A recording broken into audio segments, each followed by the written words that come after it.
There's a moment in life when you realize that no one will fight for your survival just the way you can. No one will feed you, no one will comfort you, or even protect you if you don't stand up for yourself. And sometimes that moment comes quietly in the hardest way imaginable. Now, this is my story. A few years ago, I lost my job, and suddenly the whole world I knew crumbled. I couldn't even pay for food, I couldn't afford the simplest things, even toothpaste became a luxury. And at the same time, I was living with someone I trusted, my fiance, and I thought we would be together through thick and thin, but days would go by without a word from him, no food, weeks would go by, no support, nothing. Sometimes just a tiny amount that I couldn't even, yeah, I could just manage for just one meal in a particular day. I felt invincible and I felt very helpless. I was just reflecting, and in some nights I wouldn't know how to survive till the next morning.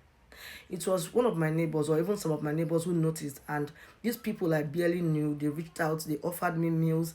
Those small acts of kindness that kept me going. I would never forget those people, because in that moment I understood that humanity exists even in unexpected places.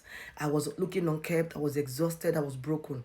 But slowly, day by day, I began to see the faintest flicker of hope, not from anyone else, but from the determination that started to rise within me. The season, that thing taught me something I will never forget. Struggles never define your worth, and survival does not always come from others. It comes from the strength you discover in yourself. Sometimes, life strips everything away from you just to show you your own resilience, and while this is painful, it's also revealing. So if you have ever felt completely helpless, I want you to pause and ask yourself, who in your life is really there for you, and who do you really need, who do you rely on the most? Because the truth is, your most dependable ally is you.